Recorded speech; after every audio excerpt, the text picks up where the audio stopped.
Monday to Friday, 5 a.m. Nagbabalita, naglilingkod sa lahat ng Pilipino. Aliw Broadcasting Corporation. Noon hanggang ngayon, 73 taon sa dagupan. 89.3 DWIZ. Nagbabalita ng tama, naglilingkod ng tama. Todo Balita, Lunes hanggang Sabado, dito sa DWIZ-FM 89.3 News Radio Dagupan.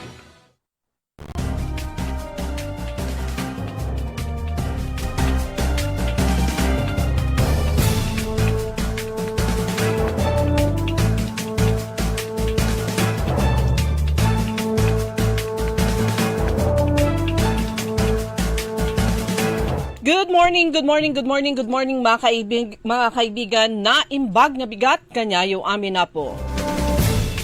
Araw ng Biyernes ngayon ay December 12 at oras na ng ating programang Todo Balita at Komentaryo sa DWIZ Dagupan. Muli tayo ay magkakasama-sama hanggang alas 6 ng umaga. Inyong maririnig mga balita sa kaganapan sa lalawigan ng Pangasinan, sa ibang bahagi ng bansa at sa ibayong dagat. Ang inyong katoda balita, ako si Liway Manantan Iparagire. Ang aking partner si Kaarun Susan niya daw. At sa technical, kasama natin kasaman Richard Olanday.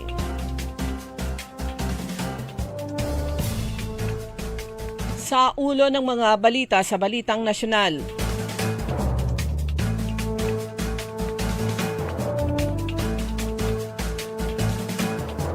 Work suspension sa gobyerno sa December 26 at 29 peke ayon kay Recto. Todo Balita. MSRP ng pulang sibuyas itinaas sa 150 pesos per kilo. Todo Balita.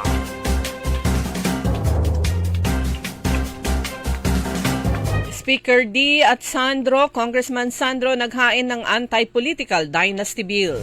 Todo Balita. Sa balitang lokal, River Rehabilitation and Flood Mitigation Project sa lalawigan ng Pangasinan, inumpisahan na. Todo Balita. Sa bayan ng Bayambang, isang dialogo sa pagitan ng e-bike at e-trike owners at ng lokal na pub at saka ng LTO isasagawa. Todo Balita.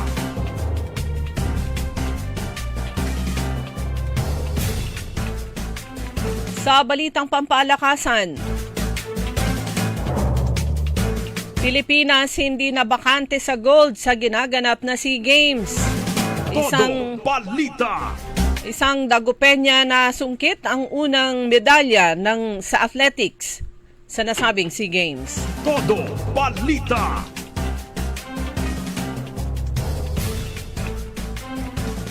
At ngayon sa detalye ng ating mga balita.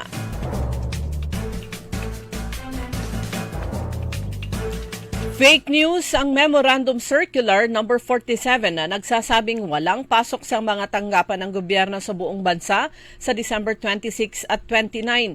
Inihayag ito ni Executive Secretary Ralph Recto bilang isang maagap na aksyon sakaling kumalat ang naturang dokumento na aniya ay peke.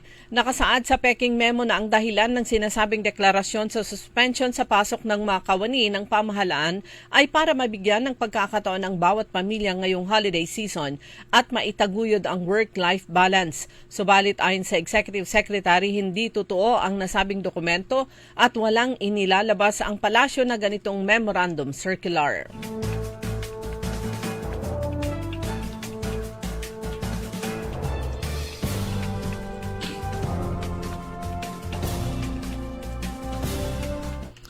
Idiniklara ng Sandigan Bayan si dating Ako Bicol Party List Saldi Co at tatlong opisyal ng Sunwest Construction and Development Corporation bilang fugitives from justice. Pinabura ng Anti-Graft Court ang motion ng prosecution para deklarang fugitive sina from justice si Co Ayon sa korte, maliwanag na nilalayo ni Ko ang sarili sa hustisya matapos niyang hindi sundin ang utos ng Kamara de Representantes na umuwi sa loob ng 10 araw at sa halip ay nagbitiw sa kanyang pwesto. Hindi rin umano siya sumunod sa mga subpina at hindi nagsumiti ng counter affidavit sa ombudsman.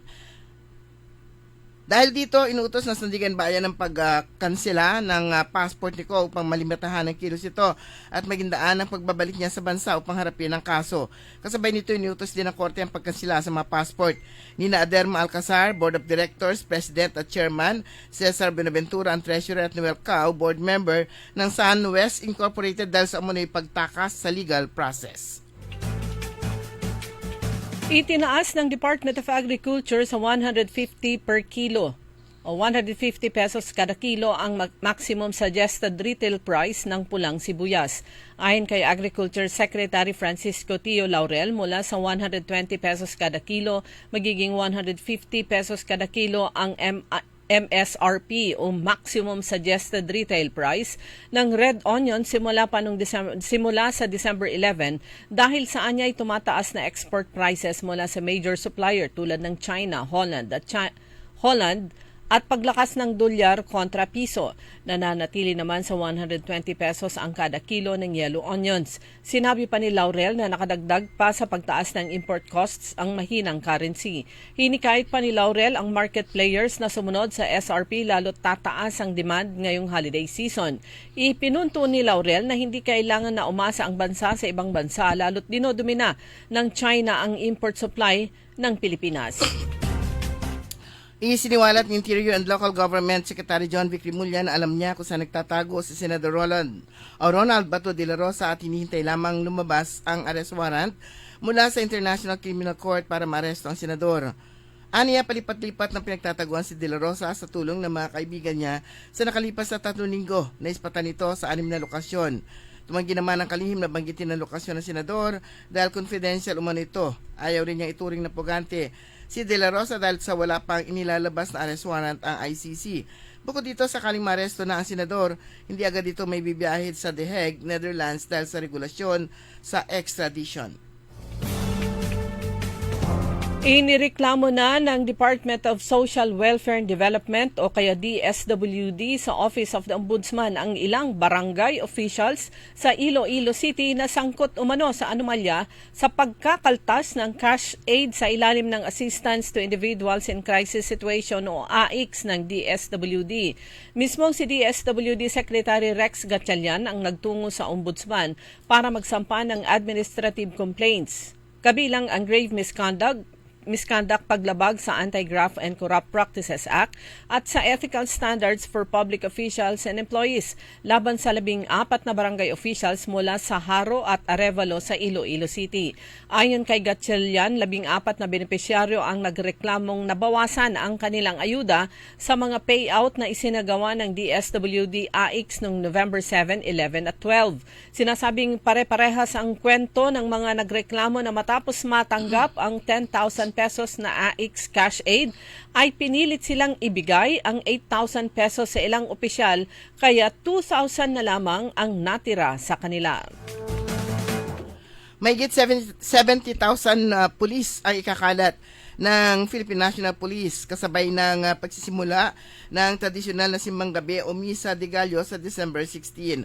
Ayon kay Acting PNP Chief Police Lieutenant General Jose Melancio Nartates Jr., ilalagay sa full alert ang pulisya sa December 15 sa ilalim ng Ligtas Paskuhan 2025. Inatasan din ng mga ground commander na paigtingin ang police visibility sa mga estratehikong lugar para sa mabilis na pagresponde kung kailangan. Bukod sa mahigit 70,000 na mga pulis, nasa mahigit o halos 7,000 PNP unit at mahigit 24,000 na mga force multiplier ay kakalat sa mga simbahan, pangunahing lansangan, terminal, mall, pasyalan at mga tinalagang firework zone sa December 24 at 31. Itinigil na ng Transport Group na Manibela ang ikatlong araw ng kanilang transport strike kahapon matapos ang anilay produktibong dialogo sa transport regulations. Ayon sa grupo, naglatag ang LTFRB, Land Transportation Office at ang Department of Transportation ng mga commitments sa ginawa nilang pagpupulong. Sa ikalawang araw ng strike, tinayak umano ng LTFRB sa Manibela na inaasikaso na nito ang mga isyong kanilang inihatag sa mga ito.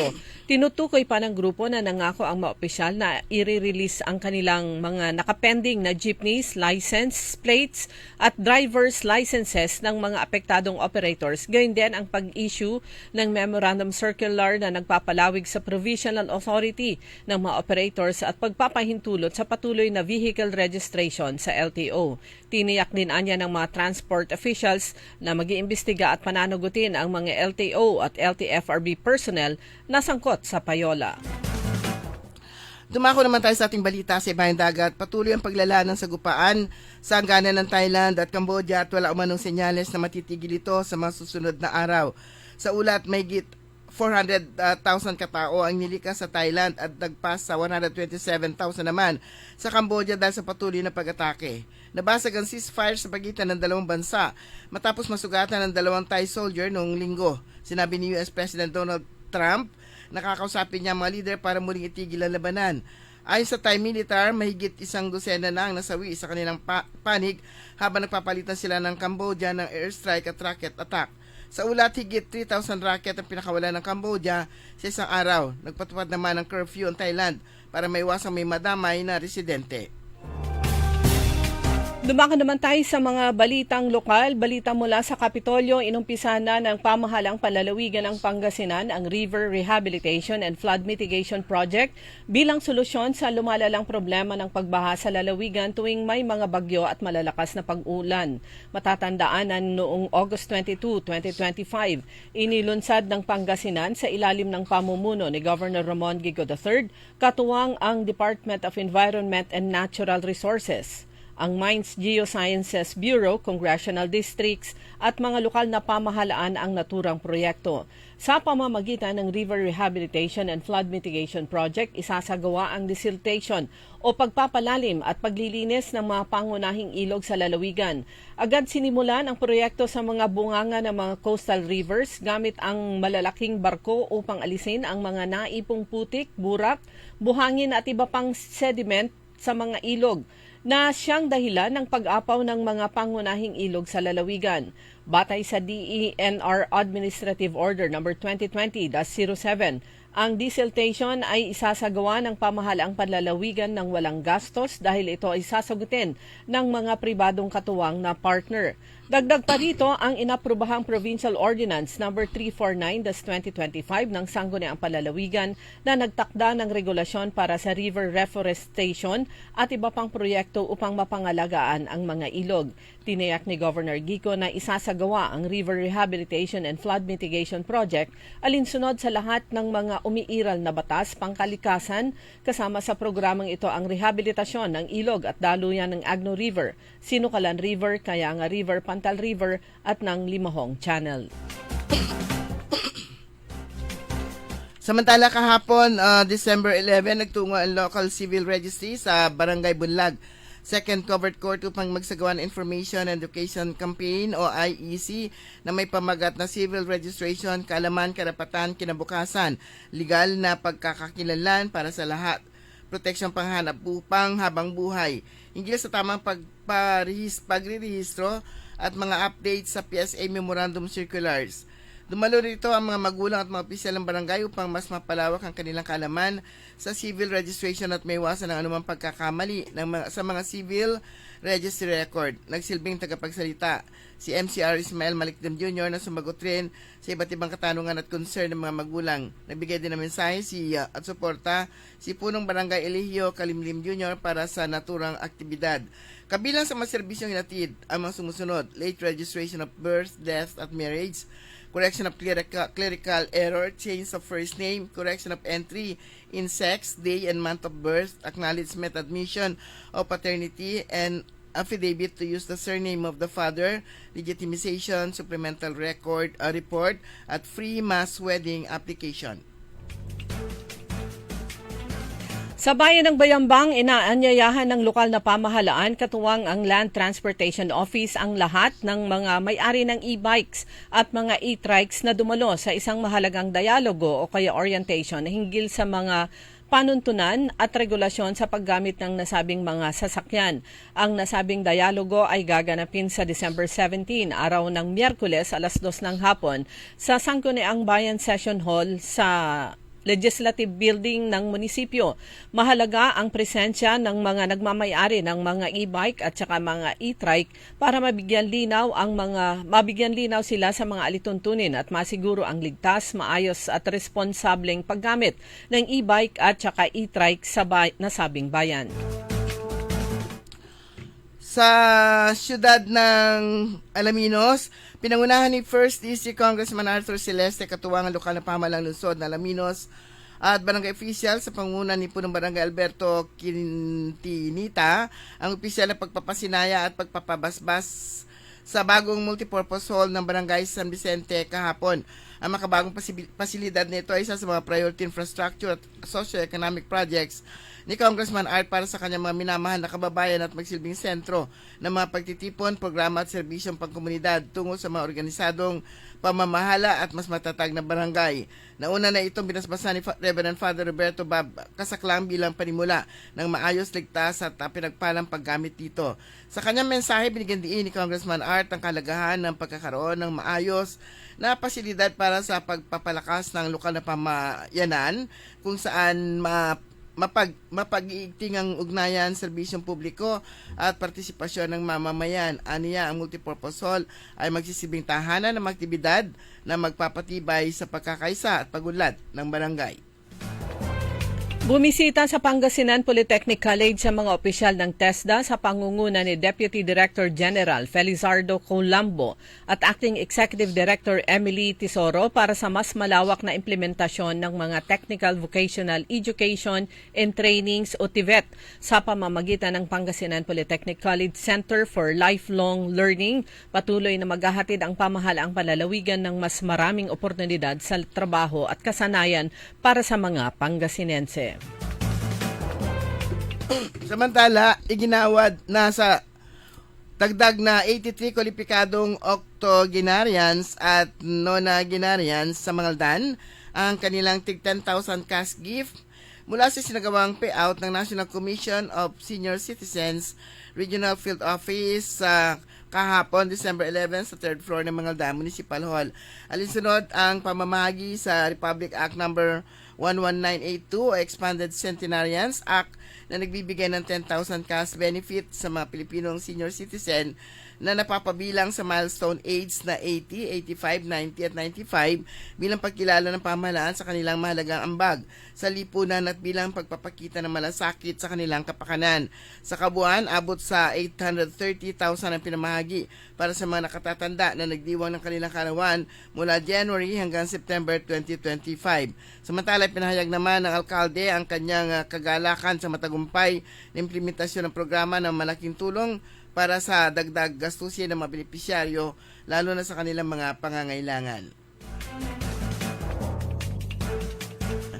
Dumako naman tayo sa mga balitang pampalakasan. Hindi na bakante sa gold medal ang Team Philippines habang bigo kaagad ang Las Pilipinas sa kanilang unang laro sa 33rd Southeast Asian Games kahapon sa Thailand. 3 ginto ang sinikwat ni na gymnast Alea Finnegan, Jiu-Jitsu fighters Dean Rojas at Kimberly Ann Custodio para itaas ang Pilipinas sa 5th place sa overall medal tally.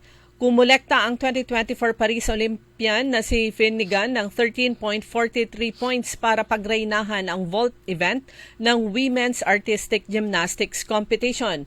Samantala, good news naman, hindi lang para sa Pilipinas, mga Pilipino kundi ganun din sa mga Dagupenya dahil nasungkit ni Susan Ramadan na ang pinakaunang medalya sa athletics sa ginaganap na Southeast Asian Games sa Thailand. Si Susan Ramadan ay nakapagtala ng oras na 4 minutes 40.19 seconds sa 1,500 meter, isang personal at season's best sa nasabing palaro. Etong si Susan Ramadan ay nagtapos ng junior high school sa Bunuan Bukig National High School. Ayon naman sa kanyang coach nung high school na si Coach Romy de Guzman, si Susan Ramadan ay isang masipag na estudyante at saka atleta at malaking pride naman ng hindi lang ng paaralan kundi ganoon din ng lungsod ng Dagupan ang pagkakasungkit ni Ramadan ng kanyang medalya sa unang pagsalang niya sa SEA Games. Sumanyang kabuuan ang ating newscast sa ating Todo Balita komentaryo. Kami po yung mga tagapagbalita. Ako po si Susan Valdez Yadaw. Ako naman si Liway Manantan Iparagire. Ang oras alas 5:23 ng umaga. Ang balitang ito ay inihatid sa inyo ng Bingo Plus. Download Bingo Plus app now on Google Play and Apple App Store. Visit bingoplus.com to learn more. With Bingo Plus, bingo sa saya, plus sa panalo. Gaming is for 21 years old and above only. Game responsibly, keep it fun. Magandang araw po sa ating lahat, sa ating mga bisita. Inaanyayahan ko po kayo sa aming lungsod ng Alaminos para po mabisita at ma-experience ang ating mas pinagandang 100 Islands. Marami na pong pagbabago sa ating mga isla at sana makita namin kayo dito sa aming lungsod para po makapag-swimming, makapag-enjoy kasama ang inyong barkada at ang inyong pamilya. Tara na! Dito sa Alaminos City para sa ating 100 Islands. Ang patuloy na pagpapaganda sa 100 Islands National Park at lungsod ng Alaminos ay pinangungunahan ni Mayor Art Brian Celeste. High blood, salot, milyong-milyong katao na ang namamatay sanhi nito. Kaibigan, baka ikaw na ang susunod. Ni Mrs. Flor de Lisa Barbosa, ti Rosario, Santiago City. Agtawenak ti 63. Manungatawan nga aglutluto ako, tada karinderyak. Mariknak agpipikal. Ti imimak iso nga nangagak ti radyo, dato'y agas nga pao di arko. Pinadas ko. Mayat ti epekto na. Dote food supplement nga napadpadasa ko. Awan ti epekto na. Dato'y pao di arko, idi nagtumarak, manungal daw lang, han nga agpipikal ti imakon. Awisen kay nga mangpadas, tapno may katmat, dagita rik-rik na inyo, saksakitin nyo. Kaya kaibigan, buhay mo'y ingatan. Mag-Aldrich Pau di Arco Herbal Capsule na para kalusugan mo ay garantisado. Masayang pagbati po sa inyong lahat, mga minamahal kong kababayan. Sa taong ito, maaga niyo pong ibinigay sa akin ang inyong regalo sa Pasko. Ito ang muling pagsuporta at paghalal niyo po sa akin bilang gobernador ng minamahal nating lalawigan ng Pangasinan. Kaya naman, ang akin namang regalo po sa inyo ay ang pangakong lalo kong pagbubutihan at pagsisikapan ang posisyong ipinagkatiwala niyo po sa akin. Sa mga susunod pang taon, lalo po nating pagbubutihan kasama ng ating mga lingkod bayan ang mga programa para sa inyo. Kalusugan, kabuhayan, edukasyon at kapakanan.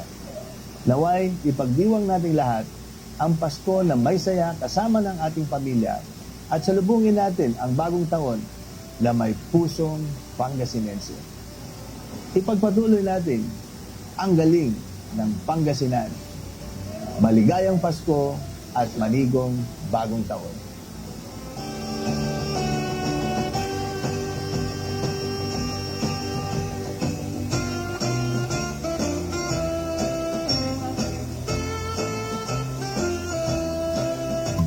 Hoy mga suki, hanap nyo ba ay mga murang bilihin, malinis at sariwang pagkain sa pang-araw-araw at handaan tuwing may okasyon? May suggestion kami sa iyo. Tayo na sa Macador Market na kung saan inyong mabibili ang mga mura, sariwa, malinis at ligtas na bilihin tulad ng karne ng baboy at baka, manok, isda, gulay at iba-ibang sangkap sa pagkain.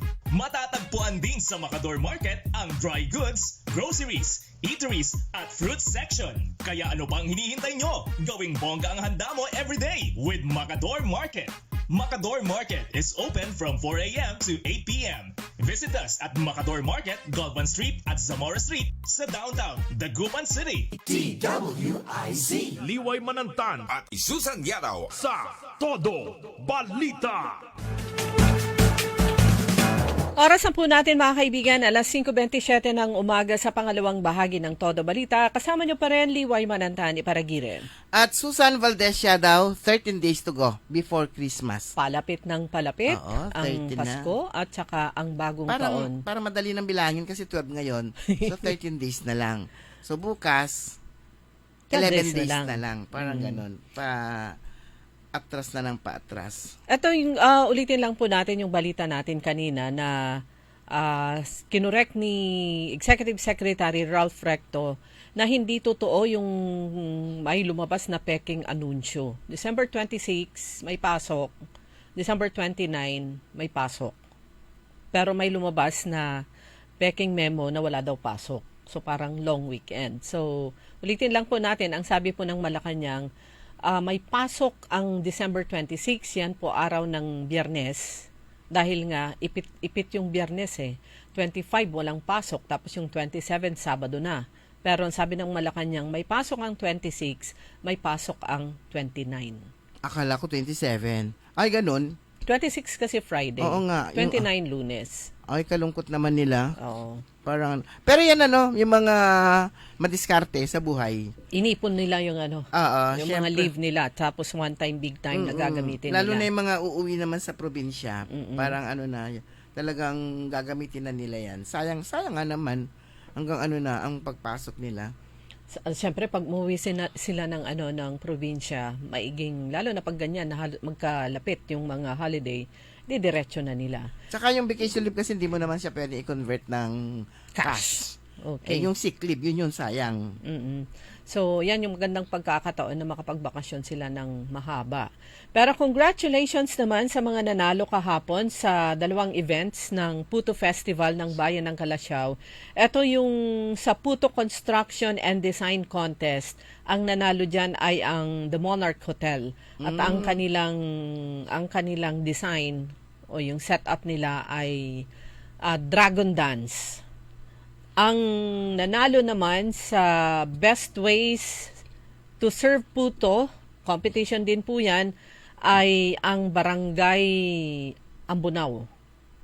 Ang kanilang i-prepare naman ay tiramisu. Napatapos mo? Oo. Nandun ako ng bandang lunch, pero hindi ako nanood. Nakita ko maingay, maraming tao. Yung naman, yung construction ay, ayan, dinalan, tapos na yon. Kumbaga na-construct na nila, dinalan nila yung presentation nila, kinarga nilang, dinala sa Robinson's Place, Pangasinan. Ganon din, sa guidelines, walang magluluto dun sa loob ng mall o dun sa venue. So lahat na i-prepare na yung kanilang gagamitin sa kanilang present na mapagkain. The best ways to serve puto. At ang maganda niyan, inclusivity, itong ginagawa ng lokal na pamahalaan ng Calasiao, ang mga nag-prepare ng mga presentations at mga sinali sa contest ng bawat barangay ay mga miyembro ng LGBTQI+. Ayan, sila sa bawat barangay. Pero masaya, hindi ko natikman, hindi ko nakita yung winning entry kasi inilabas lang pala nila kung nung malapit nang mag-umpisa ang judging. Dahil pag tiramisu, kailangan ito frozen at saka pag nilabas kasi agad, dinisplay nila kaagad, matutunaw. Pero iba't ibang paraan ng pag-serve ng puto. Meron din yung puto pizza. So, imbis na tinapay yung kanyang base, ay puto na lang. Kaya tuwang-tuwa si Mayor Patrick Agustin Karamat, sabi niya, ito, di ba? Heavy na to. Meron kang puto sa ilalim, tapos meron pa siyang toppings. Meron din yung, nakalimutan ko anong barangay yon. Kumbaga, sandwich style, 2 maliit na puto, sa gitna naman, pinakapalaman niya, ay tinapa. Nilutong parang yung sikat na pagluto ng shredded na chicken. Yun ang pinaka niya, palaman niya. Meron naman yung isa, parang pastil. Parang pastil. Imbis na chicken pastil ay na lang, tinapa pastil. Na kung saan ang bayan ng Calasiao, meron din silang mga producers ng tinapa. At meron naman yung isa, ito nagustuhan ko naman yung timpla niya. Sabi ko sa kanya, i-business mo to kasi maganda, masarap yung timpla mo. Medyo spicy na agamang o kaya alamang. Yun naman yung pang-topping niya. So, ibig sabihin, ang puto perfect sa anumang toppings o sauce o dip. Very versatile ang puto. Kanya naman, ang sabi ni Mayor Patrick Karamat kahapon, inanunsyo na para makapagpahinga naman daw yung mga barangay at yung iba pang mga participants sa Puto Festival ngayon for the best ways to serve puto. Ang magiging participant next year ay mga empleyado. Kaya pwede silang maghanda ng mag-prepare ng maaga, mag-taste test. So ayan, congratulations muli sa mga nanalo sa Puto Construction and Design kung saan merong 24 na participants, mga barangay. Samantalang sa Puto Construction and Design, merong 9 na business establishments. Sa Best Ways to Serve Puto, mga barangay, nasa 23 o 24 yung participants. So yun na yung end ng Puto Festival. Bukas yung kanilang street party. At ang kanilang street party, ayon kay Mayor Patrick Karamat, hindi sila magsasara ng mga kalsada. Yung main thoroughfares, ang maisasara lang etong harapan ng ng Magic Victoria's Place. So maliit lang na stretch yun, from kanto to kanto lang yon. Harapan mismo ng Magic Victoria's Place. Speaking of bukas, happy birthday kay Kuya Benji Tan. Kuya Benji, happy birthday. Ayan. At happy celebration. Parang siksik-liglig yung araw ng bukas. Speaking of LGBTQ, kanina yung nabanggit mo, nung sa araw ko lang nalaman ang meaning ng mga niya, yung LGBTQ. Oo. L, lesbian. G, gay. Ano pa? B, bisexual. Q, queer. T, Transgender. I, Intersex. plus. Minus. Marami pa. Ang dami-daming mga bagong mga terminologies. At saka daming mga meron pa yung IA, di ba? Yung A, asexual. Yun yung mga asexual, yun yung mga hindi ka na a-attract sa babae o sa lalaki. Hindi ka na, wala ka attraction. May ganun pala. Neutral. Parang never na, Hindi niya feel. Oo. Yung queer naman, ano ba ito? Parang questionable yung kanyang Oo, so pwede siya na-attract siya sa lalaki, sa babae, sa lesbian, lahat, sa gay. Oo, basta na questionable yung kanyang In short, international. So actually, ang dami na pong, ang daming letters, ang daming mga... Kaya nga nilagyan na ng IA. Ayan na nilagyan na nila ng plus. O kasi dati, lang, LGBT lang, di ba? Parang LGBT lang. Dati lang, lesbian and gay lang. Oo. Tapos, yun. Patagdag pahaba na ng pahaba. Kaya nilagyan na nila ng plus para wag na mag-question. Kasi pag makaisip sila ng panibago, andun na siya sa plus. Andun na siya. So, sa inclusivity na programa naman ng lokal na pamahalaan ng Kalasyaw, ayan, binigyan sila ng mga special na participation sa iba't ibang events. And I think kagabi rin, yung kanilang special night. So, meron din silang party kagabi. Ayan. Pero yun yung kanilang street party bukas yun, bagamat ang maisasara lang yung parang ilang meters na haba lang to eh. So, konti lang yung sasali siguro. O baka yung palagi ko talagang ni-restrict nila, nilimitahan nila yung lugar na paglalagyan para hindi makaabala sa mga motorista. Hindi siguro sila yung parang street party talaga na pupunta ka mag-ikot ka banda, sa street. Kumbaga doon ka lang sa street magpa-party. Parang yun lang. Anyway, naman, maluwang naman dun sa taas ba ng harapan mismo ng Victoria's Place. Ano kayang ilalagay doon? Pero definitely merong banda sa nasabing lugar. Ayan. At least ito yung maganda na sa mga LGUs na kinukonsider nila yung mga yung experience in the past na yung nag-cause nga ng sobrang traffic.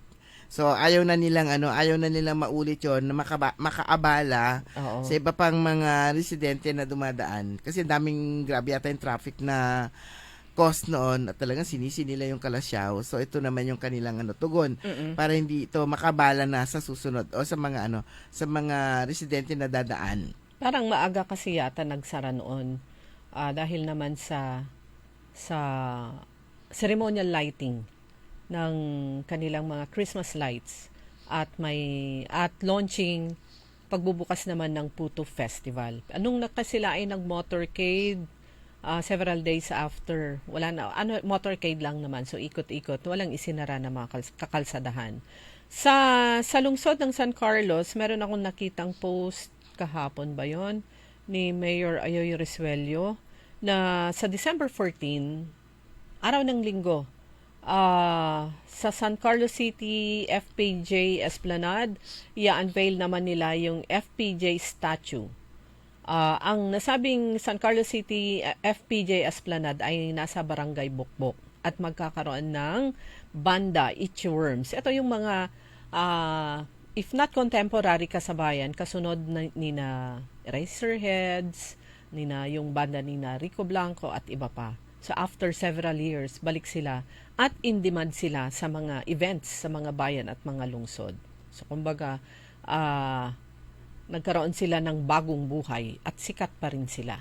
So yan yung ilang mga events at mamayang hapon, early evening, late afternoon, early evening, yung ceremonial lighting naman ng Christmas lights at saka ng giant Christmas tree sa Kapitolyo ng Lalawigan ng Pangasinan. Yes, mamayang alas 6 ng gabi. So na yon, medyo madilim na. Madilim na talaga noon. At makikita yung ganda ng mga ilaw sa mga pailaw. Ayan, yung Capitol lighting at saka opening program with fireworks display at awarding ng LGU's parole making contest. Yan, kung meron kayong mga nare-receive na mga nagka-campaign na i-heart yung kanilang parole. Ito merong contribution ang buong Pangasinan dito sa programa ng Kapitolyo. Nagkaroon nga ng contest para sa parole making. Bawat LGU yan. Nakikita natin siguro merong isa lang yung size at kung ano yung mechanics pa nila, yung alamin natin. Para paramihan ng react. Nakikita kong yung post ng Bulinaw Tourism, yung kanilang entry naman. So makikita natin later kung nakita ko rin yung linggayin, meron siyang walay na yun, bangang malaki. Dagayan ng ng bagoong. Bayog, so tagsama na. Hindi ako sigurado. nakita ko meron siyang meron siyang malaking banga doon sa na naka-display doon sa gitna niya. Ayan, nakita ko rin yung Alaminos City naman, mga naman para mga shell, mga seashells, mga sea craft, kung ano-ano pa naman yung kanilang Siyempre kung ano yung meron doon sa kanilang bayan. Kung ano yung kilala, ano yung produkto. Yun yung kanilang ilalagay. Siguro Dagupan din naman siya kasali. Although ang Dagupan, lagi sa sinasali ng ng provincial government sa mga activities. So kung ang Dagupan kasali, natural yan, bangus ang ilalagay niya. Pero mga kaibigan, ang bilis po na oras natin. Ganap na po lang 5:41. Babalik po tayo pagkatapos po lamang ng ilang paalala. That time check was brought to you by ACS Manufacturing Corporation, ISO certified world-class quality. Ladies and gentlemen, the new face of your favorite restaurant in Dagupan City. The original party place in town. The Music Warehouse Club, Dagupan City. No need to go to Manila's top bars like Silo and BSK Club. Dagupan has it all. Fully air-conditioned with free entrance, free parking, and restrooms for all. Doors open at 7 p.m. Do well, live well, and dress really well. Find us at Paris Street, Barangay Pogo, Chico. Contact us at 075-522-2617. Reserve your tables now. Kaya sabay natin paghandaan ang kinabukasan. Sa Fortune Life, maaasahan mo na ako sa aking pangalaman. Para sa compulsory insurance coverage for agency-hired migrant workers, Fortune Life Insurance. Securing your tomorrow today. Masayang pagbati po sa inyong lahat, mga minamahal kong kababayan. Sa taong ito, maaga niyo pong ibinigay sa akin ang inyong regalo sa Pasko. Ito ang muling pagsuporta at paghalal niyo po sa akin bilang gobernador ng minamahal nating lalawigan ng Pangasinan. Kaya naman, ang akin namang regalo po sa inyo ay ang pangakong lalo kong pagbubutihan at pagsisikapan ang posisyong ipinagkatiwala niyo po sa akin. Sa mga susunod pang taon, lalo po nating pagbubutihan kasama ng ating mga lingkod bayan ang mga programa para sa inyo. Kalusugan, kabuhayan, edukasyon at kapakanan. Naway, ipagdiwang natin lahat ang Pasko na may saya kasama ng ating pamilya at salubungin natin ang bagong taon na may pusong Pangasinense. Ipagpatuloy natin ang galing ng Pangasinan. Maligayang Pasko at manigong bagong taon.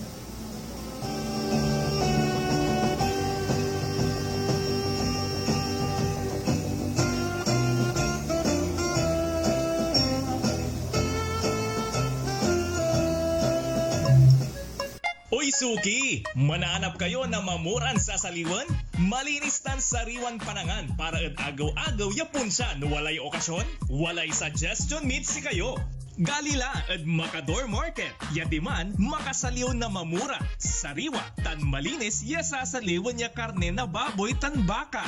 Manok, sira, pising, tan nanduruman rekado para at panangan. Narumog yumat at Macador Market susaliwan na dry goods, groceries, panangan, tan walamat sulakuan na prutas. Anthony Seren so alagaran nyo. Gawa yun nanduruma supon sayo agaw-agaw at Macador Market. Lukas agaw-agaw sa Macador Market. Manlapod alas 4 at palbangon. Anggad alas 8 yalabi. Bisita kila at Macador Market. Galvan tan Zamora Street. Jad downtown at syudad na Dagupan. DWIZ Liway Manantan at Susan Yadaw sa Todo Balita. Okay mga kaibigan, ang oras na po alas 5:45 ng umaga. Good morning din kay Sir Clements Belisario ng Clements de Vera Belisario ng Carael National High School. Maraming salamat. Siya yung kinontak ko kagabi para kumuha ng additional information tungkol dito kay Susan Ramadan na nakakuha ng pinakaunang medalya ng athletics, yung bronze medal sa women's 1,500 meter. Siya ay SPS student noon sa Bunuan Bukid National High School. Nagtapos siya doon ng junior high school tapos na siguro na-scout siya ng Far Eastern University. Doon na siya nag-senior high school at saka... Ano na yung sports niya? Athletics. Congratulations. 1,500 meter, ang mahaba yun pero ayan. At saka atleta siya ng Far Eastern University. Congratulations. Akala ko taga Pangasinan. Kasi, taga Dagupan. Ay, Dagupan siya. Nag-graduate siya. Pero Ramadan, yung apelido niya. Parang may lahi siyang... Hindi naman siya Muslim. May lahi siyang foreigner. Okay. Ayan. Hanggang siya, junior high school, grade 10 sa Bunuan Bukid National High School, and then napunta na siya ng FEU. Ayan. At saka ang tangkad niya. Congratulations. And muli, good morning kay Sir Clements de Vera Belisario na listener din natin sa DWIC. Ayan. Yung pinag-usapan natin kanina ng mga tungkol dito sa Paskong ang Galing Pangasinan, nagniningning. Ito yung merong bawat LGUs, meron silang entry na parol. Ito yung pagsuporta nila sa support your favorite LGU parol entry this year's Paskong ang Galing Pangasinan nagniningning parol making competition sa pamamagitan ng pag-like or pag-react sa mga entries dedicated posts. So itong kanilang mga entry, ito yung kanilang online engagement for parol making competition. Ang mananalo pala doon, People's Choice Award. Yun. Siyempre, dahil ang nag-like and share, ang heart, mga Pangasinense. At ito ay nagtapos na pala yung pagla-like nung 11 at 5 p.m. So, siguro yun yung People's Choice Award, pero hindi ko natin alam kung merong ano tawag nito? Pangasinan Choice Award din. Dapat yung meron din silang pipili din sila. Ayan. Pero itong speaking of Pasko ang galing at narinig natin kanina si Governor Gico doon sa kanyang Christmas message. Naalala natin naalala ko itong plano niyang narinig natin noon pa na yung river rehabilitation program ng provincial government. So nagsimula na yun yung inaabangan natin Sabi ko kailan kaya? Oo. Kasi si governor kapag meron siya sinabing proyekto, Ibig sabihin, Hindi on deck na tumatagal yun. yan. Oo. On deck na, naka-planchado na. At inaabangan natin yung kaya lang sabi ko tumagal na. Naabutan siya ng ilang bagyo. Meron mga bagyong dumaan. Pero to sinimulan na pala. Sinimulan na ng pamalang palalawigan itong ang River Rehabilitation and Flood Mitigation Project. Ito yung solusyon nga.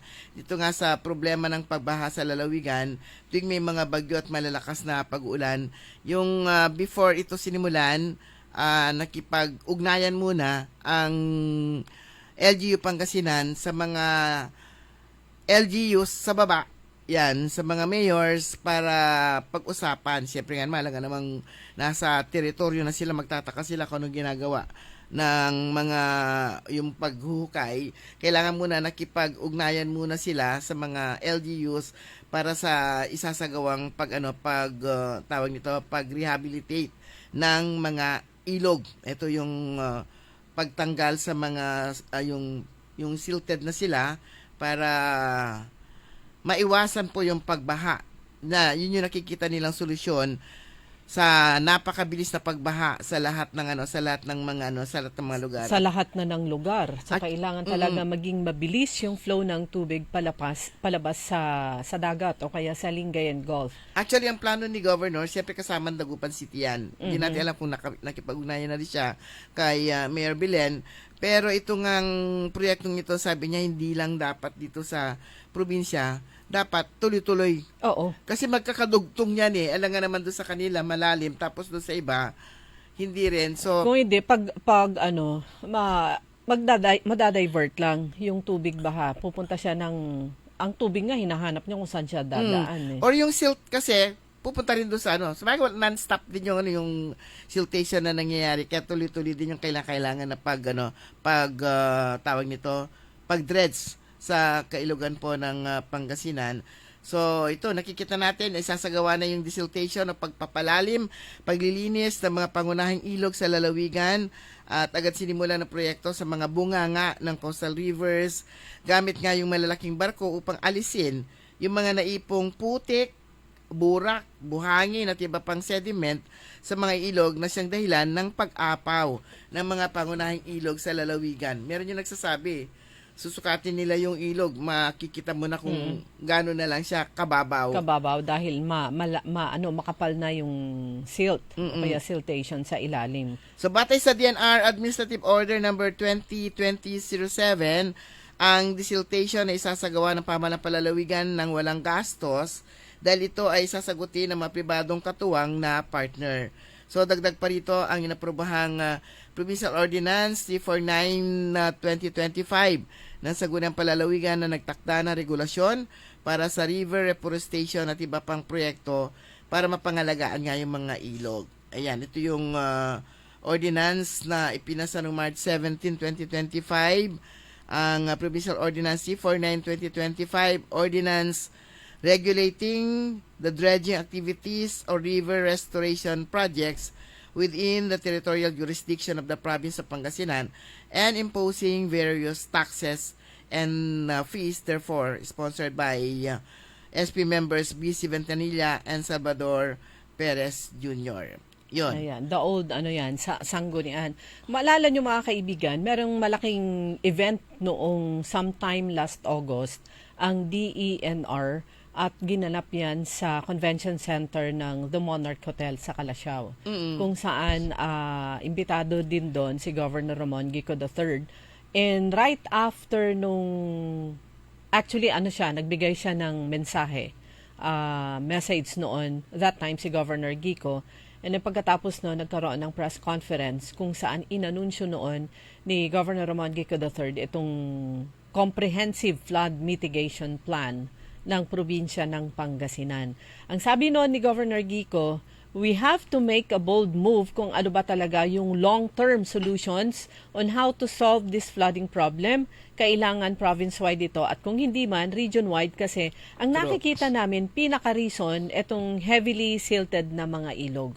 So, nung bago, sigurado niya bago yung press conference, kumbaga naayos na lahat yan eh. Pag may mga proyekto na i-implement ang lalawigan ng Pangasinan, always si Governor Gico, make sure na lahat ng mga kailangan na mga permits o kailangang mga papeles mula sa iba't ibang government agencies concerned ay planchado lahat yon bago sila mag-umpisa ng anumang proyekto. At nilinaw din niya ni Vice Governor Marty Guzman Lambino na itong dredging activities na to, hindi lang ito yung solusyon sa ito ngayong flood mitigation program nila.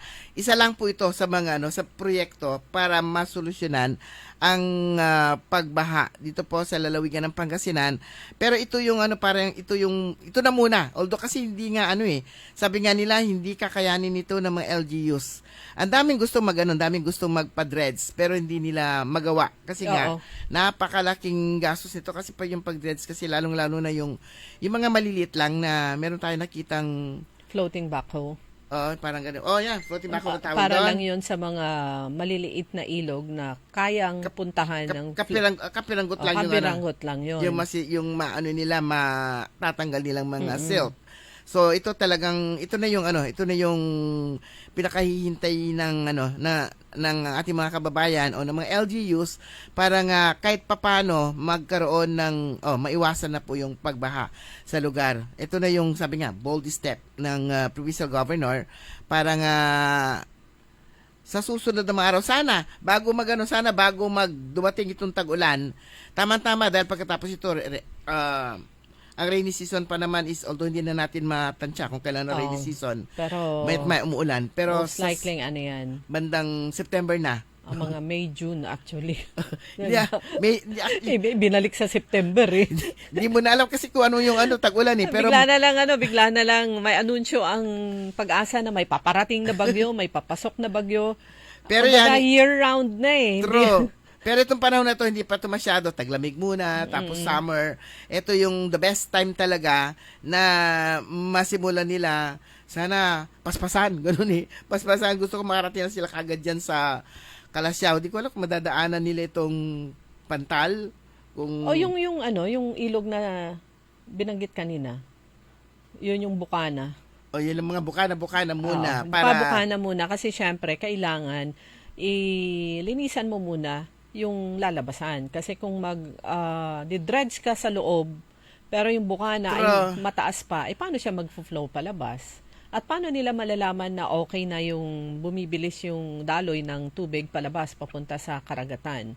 Pero ang sabi nga ni Governor Gico, nung September, nung una niyang inanunsyo, ayun yung Agno River, Sinukalan River, Kayanga River, Pantal River at tsaka yung Limahong Channel sa Lingayen. So sabi nga niya nung August 2025, pagkatapos nga niyang magsalita sa event ng DNR na ginanap sa The Monarch Hotel, sabi niya, wala tayong magagawa sa climate change, sabi ni Governor Gico. At I think it will become worse in the years to come. So kailangan yung decision is now kung anong gagawin natin for the long term. Umpisahan ngayon, long term yung implementation. Dahil yung mga ganyang proyekto, hindi mo naman magagawa yan matatapos yan sa loob ng 1 taon, 2 taon. Dahil kailangan i-address mo lahat, although one at a time o pwedeng magsabay yung ilang mga lugar, pero importante, you start it now, hindi later. Pero kinailangan po na syempre yung tulong ng Sangguniang Palalawigan plus yung creation ng isang departamento na siya namang tututok dito sa rehabilitation program. Na-create na nga yata yun yung naipasa na yung nasabing kailangan Creation. measure sa sangguniang palalawigan. At saka Headed- nakapag-create na nga sila ng isang unit na ito lang ang yung tututukan nila kung paano masusolusyonan ang pagbaha sa buong lalawigan. At ito yung, isabi nga natin, isa lang itong dredging activities na to o river reforestation projects na gagawin nga ng provincial government para nga maiwasan ang pagbaha. At bukod pa dito, kapag na-dredge na yung ilog, mapapabuti yung kalidad ng tubig kasi mababawasan yung pollution at saka sedimentation, kaya mas magiging malinis yung tubig. Ang sabi nga po ni Governor Gico, itong flood mitigation program, itong river desiltation and flood mitigation program ng provincial government ng Pangasinan, it will help protect lives, property, and the local economy from the impacts of flooding in the years to come. So, ilang taon na natin nararanasan itong napakatinding pagbaha na Ilocano sa Pasap kung saan-saan na napupunta itong ilog. So, kailangan gumawa ng hakbang ang mga local governments, ang mga provincial government to address itong problema na to dahil ang magagawa lang naman nila kung hihingi ng tulong sa national government, matagal dadating yon dahil ang national government napakalawak din ang sakop niya. So, importante yung hakbang na ginagawa ng provincial government at importante na nalalaman ng mga Pangasinense kung ano nga ba ito na ginagawa. At palagi namang nag-a-announce ang ating gobernador. Ang tawag po dyan, transparency. Very transparent ang ating gobernador at yung inuulit-ulit namin dito sa Todo Balita, pag once na nag-announce si governor ng isang pag-uumpisa ng isang proyekto o programa, ibig sabihin, yun nga, planchado na lahat yan, implementation na lang yung kinakailangan. Hindi, At saka, hindi lip service na anunsyo lang. Ano na nga ba yung tawag sa kanya, yung parang bago, parang first, parang palaging first. Ito yung parang siya yung pinakauna na nakaisip nito na ipa-dredge, hindi lang isang lugar, kundi ang plano talaga is lahat ng ilog dito po sa lalawigan ng Pangasinan. Pero yon, mga kaibigan, good morning kina Rafael Acosta Mangalyag, Sofia Mamaril Matias, at saka, Tony Ramos. Hi Tony, maraming salamat. Anong oras ba dyan ngayon? Ayan, maraming salamat sa pagtutok. Paramdam ka lang ng paramdam, padala ka naman ng dollars. Euro. Padala siya ng euro. Good morning din kay Achikora Aquino at Kuya Marjan sa Barangay Tubeng at syempre si Kaaron Graciel Damatro at Nanay Dading. Yan, good morning Cecilia Morante, saka si Ernesto Masada, Roberto Nimer, June Agas, Glory Sanchez Maramba, sina Mamata and Tropa. Good morning. Kuya Benji Tan, happy birthday. Kuya Benji, happy birthday. And si Madam Rose Ke, maski hindi ka magparamdam, sabi niya. Paramdam, kailan ba lang bate? Madam Rose, good morning. At muli congratulations kay Susan Ramadan na produkto ng Bunuan Bukig National High School. Congratulations and maraming salamat kay Coach Romy sa mga impormasyon na naibigay nyo kagabi. Dito sa dito sa countdown natin, 12 days na lang. Bakit 13 yung kanina nakita ko? Yung sinend sa akin. 12 days na lang before Christmas. Ayan. JG Gamboa, good morning. At sa lahat po ng mga listeners natin out there na hindi nag-chat pero nakikinig at nakasubaybay, maraming salamat po. So wala na po tayong sapat na oras, ang tabayanan po ninyo, susunod agad. Early in the morning, makasama po ninyo si Karen Oli Navarro, programang Todo Balita at Komentaryo. Kami po niya nakasama sa technical side, si Richard Ulanday. Ako naman po si Liway Manantan Iparagiren. Ako naman si Susan Valdez Yadaw. Magandang umaga po sa inyo lahat. Sumain nyo ang Todo Balita, Lunes hanggang Sabado, dito sa DWIZ-FM 89.3 News Radio Dagupan.